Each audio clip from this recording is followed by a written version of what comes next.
Hadir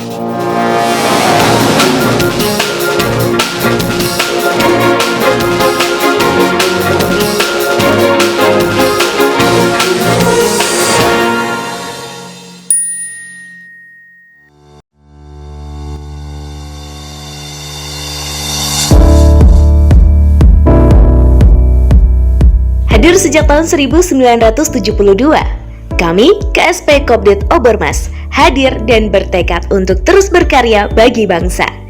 Dalam semangat melayani dengan hati nurani, kami terus bertransformasi dan mengembangkan sayap.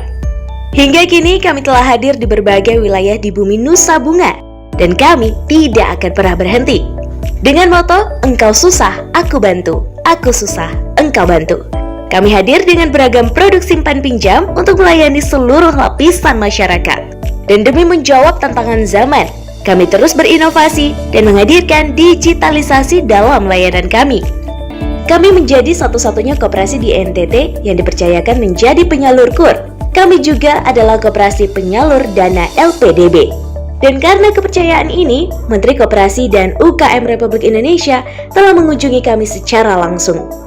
Kehadiran produk pinjaman KUR dan LPDB membuktikan kepedulian kami terhadap usaha mikro kecil dan menengah. Dan kami siap mendukung UMKM dari awal usaha, pendampingan, bahkan hingga pemasaran. Untuk Anda, kami akan terus hadir dan terus berkarya, melayani dengan hati nurani. Karena itu, mari bergabung bersama kami KSP Kopdit Obermas.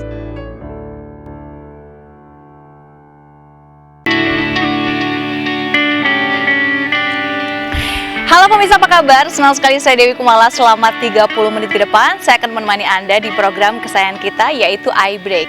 Pemirsa, seperti yang sudah kita lihat tadi dalam tayangan, KSP Kopdit Obermas didirikan berawal dari sebuah kondisi kehidupan ekonomi rumah tangga para guru SD kala itu di tahun 1972 yang sangat memprihatinkan karena pembayaran gaji yang tidak tepat waktu dan juga biaya hidup yang cukup tinggi. Namun kini setelah ada koperasi simpan pinjam Kopdit Obermas, perlahan namun pasti kehidupan perekonomian semakin membaik. Dan untuk mengetahui lebih dekat, dan saat ini sudah hadir di studio bersama dengan kita GM KSP Kopdit Obermas, Bapak Leonardus Fredianto Muatlering, dan juga pengurus KSP Kopdit Obermas, Bapak Andreas MBT. Apa kabar Bapak-bapak? Baik. Ya, sehat selalu ya, Pak Leonardus dan juga Pak Andreas. Ya. Saya ke Pak Leonardus terlebih dahulu. Ini KSP Kopdit Obermas ini ternyata sudah usianya udah cukup panjang ya Pak ya. Betul. Dari 1972. Dan mungkin bisa diceritakan kepada pemirsa iNews di rumah seperti apa tuh Pak perjalanannya dari 1972. Baik, para pemirsa di mana saja Anda berada, saya GM KSP Kopdit Obermas. Obermas itu didirikan sejak tanggal 4 November 1972. Sebentar lagi 4 November 2022 kami akan merayakan HUT KSP Kopdit Obermas, HUT emas 50 tahun KSP Kopdit Obermas. Obermas itu didirikan dari suatu situasi di mana kondisi ekonomi rumah tangga para guru SD waktu itu di tahun 72 sangat memprihatinkan. Mereka PNS tiap bulan dapat gaji, namun pendapatan itu tidak diterima setiap bulan. Namun kadang 2-3 bulan baru dibayar, sehingga kadang mereka terjerat dalam kehidupan dengan para rentenir, sehingga pendapatan yang mereka terima menjadi tidak cukup dan mereka menjadi tidak sejahtera. Lalu muncul ide dari para guru waktu itu yang diinisiasi oleh Bapak Yosef Doin sebagai Kepala Dinas PDK kala itu, mengajak guru-guru untuk bertemu dan membuat kesepakatan mendirikan CU Obermas. Awalnya Kopdit Obermas itu namanya CU Obermas. CU itu Credit Union Kopdit Obermas. Lalu dalam perjalanan sampai dengan tahun 1994 KSP Kopdit Obermas mendapat badan hukum. Nah, karena mau memperoleh badan hukum, maka namanya bukan lagi CU Obermas, tetapi diganti dengan nama Koperasi Kredit Obermas.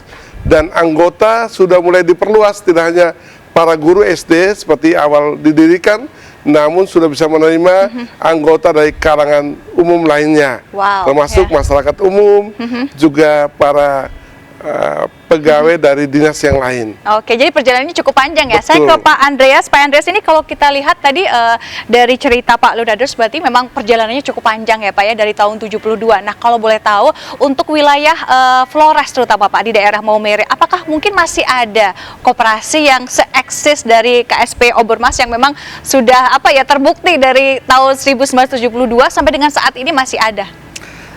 Baik, jadi CU pertama itu boleh dikatakan lahir di Flores. Dan sejak tahun 72 itu sudah baik di tingkat paroki maupun di kantor-kantor orang membentuk kredit union. Namun sampai dengan saat ini CU atau koperasi kredit yang usianya mencapai 50 tahun itu hanya KSP Kopdit Obermas. Oke. Memang kalau kita lihat bahwa di NTT pada umumnya dan juga di Flores pada khususnya itu bahwa banyak koperasi-koperasi besar. Oke. Namun belum mencapai usia 50 tahun seperti KSP Kopdit Obermas. Oke, jadi memang yang sudah terbukti dengan perjalanan yang di atas 50 tahun hanya KSP Obermas. Saya ke Pak Leonatus lagi, Pak. Ini kalau boleh tahu, ini tadi Bapak sempat menyebutkan bahwa awalnya ini dari kebutuhan memang para guru dengan yang gajinya mungkin kurang cukup untuk mencukupi kebutuhan hari-hari, dan mungkin juga dari sisi pembayaran juga tidak dibayarkan dengan baik. Ini berarti memberikan solusi ya Pak ya. Namun dengan berjalannya waktu selama 50 tahun, apakah prioritas utama masih tetap guru Pak? Tidak, sekarang Obermas keanggotanya tidak guru lagi. Dari kalangan guru sebetulnya hanya 16%. 82% itu dari kalangan petani, peternak, nelayan, dan juga pedagang. Itu 82% dari kalangan itu. Nah, Obermas ini pada tahun 1998 itu dibuka untuk umum, semua masyarakat dari kalangan apa saja bisa diterima menjadi anggota, dan sekarang mencapai anggota sampai dan sekarang sudah 129.000 lebih anggota. Nah, itu 82% itu dari kalangan petani, peternak, nelayan, UKM, dan juga pedagang. Oke, dan ini juga nanti yang akan menjadi pertanyaan, bagaimana mengelola dari jumlah anggota yang hanya awalnya 90 ya Pak ya. Tadi sampai sekarang 50 tahun di sudah atas 129.861 orang. Kalau sampai hari ini sudah 130.129 orang. Menarik sekali. Kita lihat seperti apa jatuh bangun dari KSP Obermas, tapi kita akan jeda sejenak. Jadi jangan kemana-mana, tetaplah bersama kami di iBreak.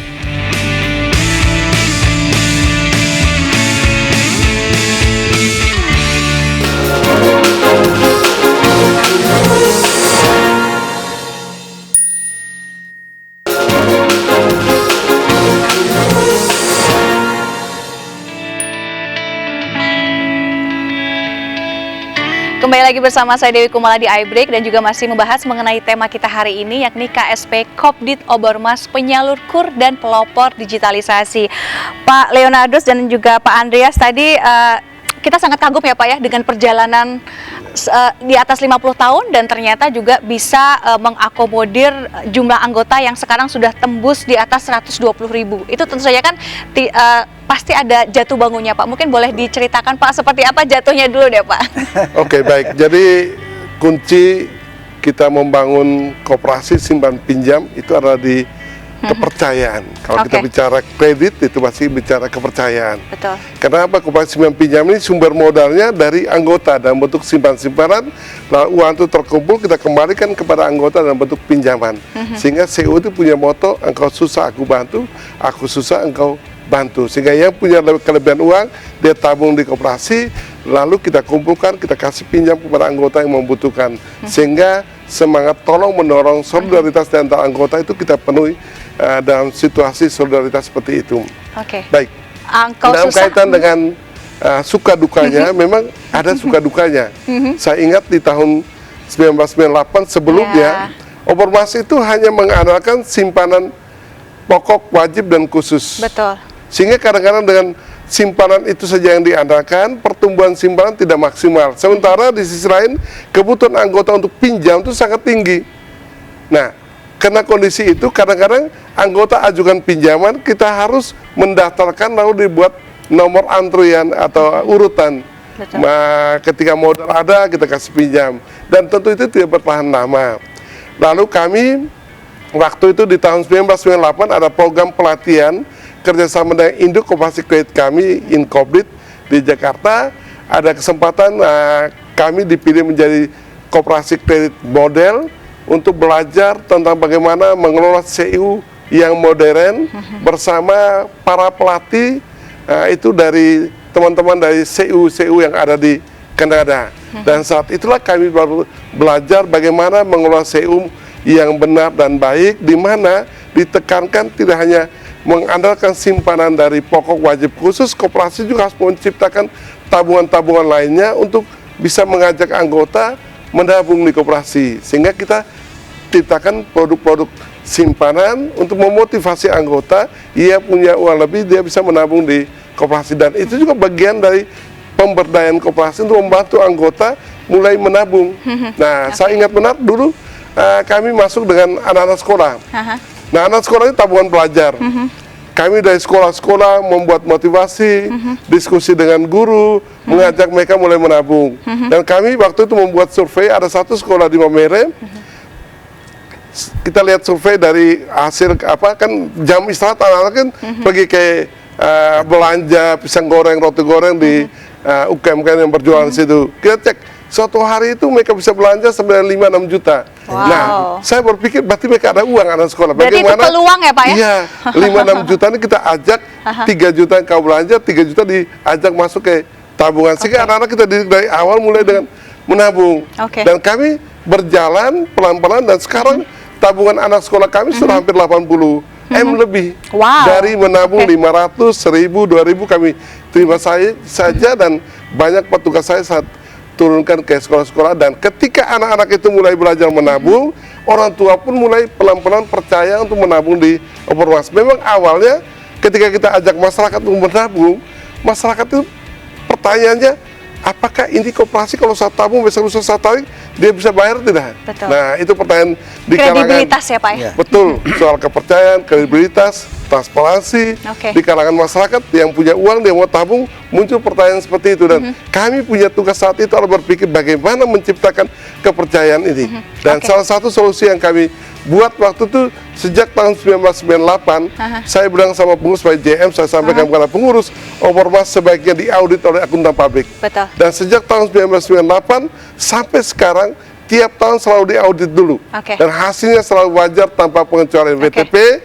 Kalau sudah diaudit baru kami rapat anggota tahunan. Sehingga dengan laporan keuangan yang dipercaya, yang diaudit dan menghasilkan juga transparan ya Pak ya? WTP tentu akan menghasilkan transparansi, dan di situ menciptakan kepercayaan publik dan orang mau menabung di Opermas. Dan kami bersyukur sampai hari ini banyak masyarakat sudah tertarik dan lebih suka menabung di koperasi.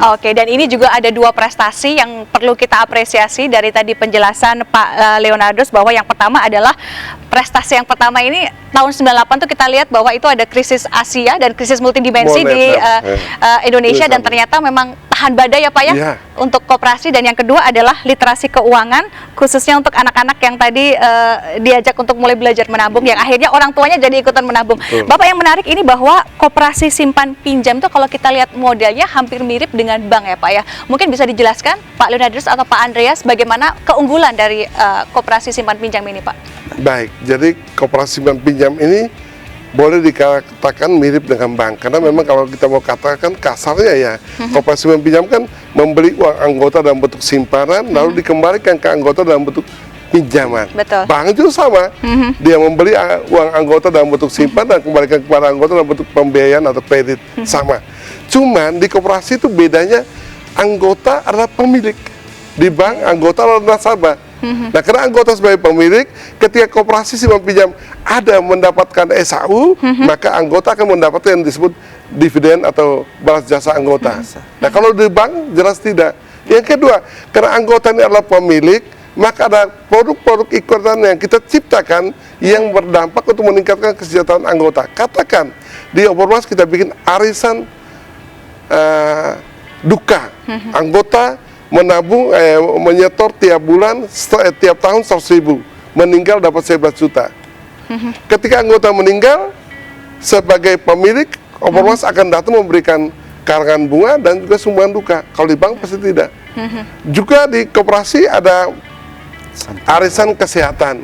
Anggota tiap tahun menyetor 25.000, kalau sakit mendapat santunan, masuk rumah sakit mendapat santunan satu malam 200.000, satu tahun 1 juta. Jadi kalau ada anggota yang sakit, maka kita beri santunan. Dan disitulah rasa memiliki terhadap lembaga koperasi ini akan semakin bagus. Lalu yang kedua, kita tidak hanya jual uang, tapi punya tugas yang lebih mulia adalah bagaimana membantu anggota agar mengelola uang itu dengan baik sehingga berdampak pada peningkatan ekonomi rumah tangganya dia dan berdampak pada peningkatan kesejahteraan anggota itu sendiri. Salah satu pendidikan. Karena kita punya moto di CU, COVID dimulai dengan pendidikan, berkembang karena pendidikan dan dikontrol oleh pendidikan. Nah, ini menjadi kunci sukses daripada koperasi ternyata kredit. itu kuncinya ya Pak ya, dan yang menarik di sini adalah saat ini kita tahu bahwa inflasi di Amerika makin naik, suku bunga makin dinaikkan, dan juga tentu saja Bank Indonesia juga mengikuti kenaikan suku bunga Bank Indonesia. Dan ini yang menjadi pertanyaan, bagaimana dengan bunga disimpan pinjam koperasi? Nah, itu nanti akan kita bahas selanjutnya. Pemirsa jangan kemana-mana, tetaplah bersama kami di iBreak.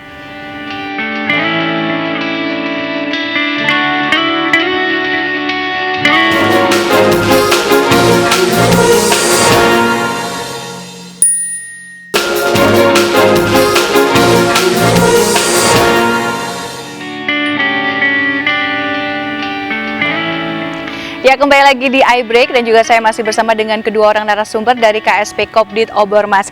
Bapak, ini juga tadi berkaitan mengenai penyaluran KUR ya Pak ya, dan juga bunga murah. Ini bunga murah menjadi salah satu sorotan karena bunga saat ini kan sangat fluktuatif ya Pak ya. Ini mungkin bisa dijelaskan seperti apa Pak?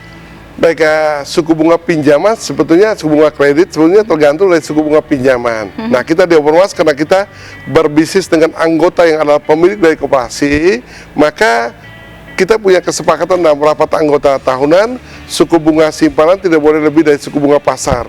Demikian juga suku bunga kredit tidak boleh lebih dari suku bunga pasar, sehingga ketika anggota menabung, kita sepakati suku bunganya berapa, lalu ketika mereka pinjam, kita sepakati suku bunganya berapa. Karena ini kan bicara koperasi dan pemilik. Betul. Dan itu sangat lebih mudah daripada dibandingkan dengan nasabah. Lalu Obermas sekarang sudah jadi penyalur koperasi, penyalur KUR. Nah, KUR itu kredit usaha rakyat. Dan KUR itu sebelumnya yang jadi penyalur hanya bank. Sejak tahun 2017, Permenkop nomor 2 tahun 2017 memungkinkan koperasi simpan pinjam bisa jadi penyalur KUR. Dan waktu itu Obermas dan satu koperasi kredit lainnya, itu Kospin Jasa Pekalongan, dipercaya oleh pemerintah menjadi penyalur KUR, kredit usaha rakyat. Dan kami punya tujuan membantu anggota menyalurkan KUR untuk membantu anggota akan memperoleh kredit dengan bunga yang sedikit murah. Karena KUR itu bunganya 0,5% per bulan atau per tahunnya 6% efektif. Nah, negara membantu anggota kita untuk subsidi bunga, sedangkan modalnya negara tidak beri kepada kami. Modalnya bersumber dari simpanan anggota. Sehingga kepada anggota kami selalu motivasi yang punya uang menabung di Obermas, sehingga kita bisa beri pinjaman KUR kepada anggota yang membutuhkan.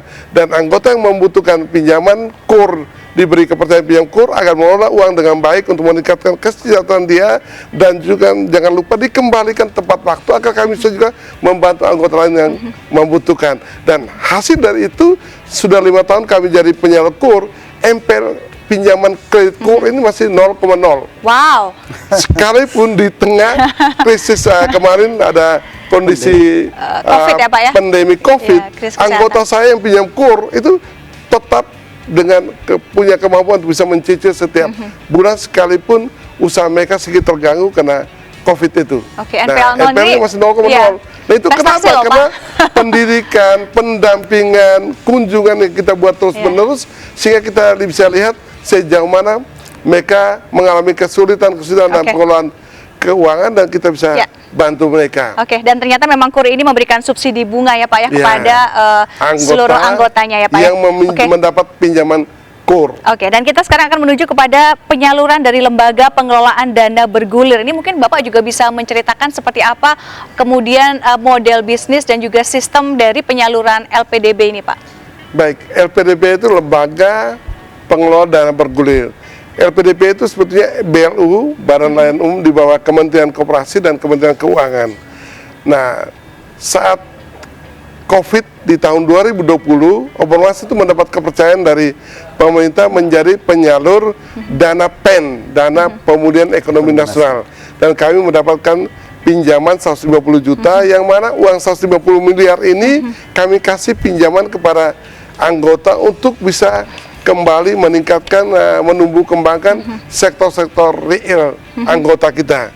Itu pinjaman dari negara yang diberikan kepada kami untuk kami salurkan ke anggota, dan anggota waktu itu kami berikan dengan kredit 0,95% per bulan atau setahun 11%, dan kredit ini sangat membantu mereka di tengah kondisi di mana saat COVID banyak anggota lebih banyak menarik simpanan dan punya kesulitan untuk menabung. Dengan adanya dana, kami membantu anggota kita untuk bisa meningkatkan kembali usaha-usaha produktif mereka yang sempat terganggu karena COVID itu. Dan sejak itu pertumbuhan sektor real kita di Obermas sangat bagus dan cukup.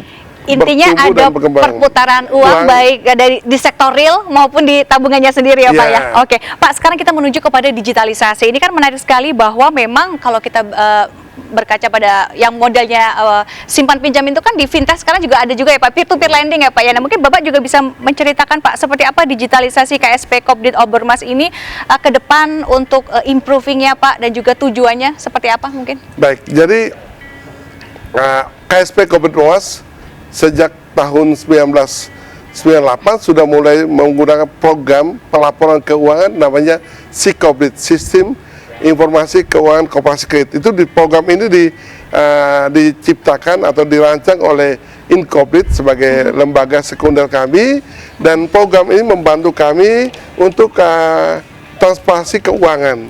Jadi anggota store langsung dengan program ini bisa cetak buku dan lain sebagainya lewat program ini, dan program ini sekarang sudah dirancang bisa online. Jadi anggota tabung di tempat A bisa tarik di tempat B. Anggota tabung langsung di print out bukunya sehingga saldonya dia langsung lihat pertumbuhan simpanan dan saldo pinjaman dia. Nah, itu namanya SIKOBRID. Lalu sekarang kami juga sudah mengembangkan namanya Obermas Pay. Nah, Obermas Pay ini membantu anggota untuk dari rumah dia bisa cek saldonya. Dari rumah dia bisa memindahkan tabungan dia untuk asuransi pinjaman. Dia tidak perlu ke Obermas. Ini membantu dia agar efisien dan efektif dalam mengangsur di Obermas. Yang kedua, ini juga membantu dia dalam kaitan dengan COVID. Kita dilarang untuk mengurangi interaksi dengan sesama. Dari rumah saja dia bisa melakukan aktivitas simpan pinjam dari rumah saja. Jadi dengan dia menabung, dia pindahkan tabungannya dia sebagai angsuran pinjaman. Jadi bisa jadi solusi ya Pak ya pada waktu COVID kemarin, karena kita dilarang. Obermas Pay, dia juga bisa membeli pulsa listrik, pulsa HP. Pastinya lengkap sekali ya Pak ya, fitur-fitur yang ada di sana. Dia bisa kirim uangnya buat anaknya yang punya tabungan di bank. Ya, mohon maaf karena adanya keterbatasan waktu. Terakhir Bapak, saya akan ke Pak Andreas mungkin sebagai penutup Pak, apa harapan dan juga pesan-pesan dari Obermas Pak? Baik, sebagai penutup kami dari pihak pengurus mengharapkan kepada seluruh masyarakat baik secara nasional, regional, NTT maupun Flores, Lembata, bahwa kami menghimbau marilah kita berkooperasi, kita mensukseskan program Bapak Presiden kita, Bapak Jokowi, dengan program Nawacita siap. Dan khusus untuk Obermas, dia akan tetap bercahaya dan maju terus ya Pak maju terus dan dia bercahaya sampai dengan Indonesia Emas 2045. Amin. Oke, sekali lagi terima kasih atas perbincangannya pada kesempatan kali ini Bapak Leonardus Fredianto Buat Lerik selaku GM dari KSP Kopdit Obermas, dan juga Bapak Andreas MBT selaku pengurus dari KSP Kopdit Obermas atas perbincangannya pada kesempatan kali ini. Dan pemirsa, tanpa terasa kita sudah sampai di penghujung acara. Sekali lagi saya Dewi Kumala mohon pamit undur diri dan sampai jumpa.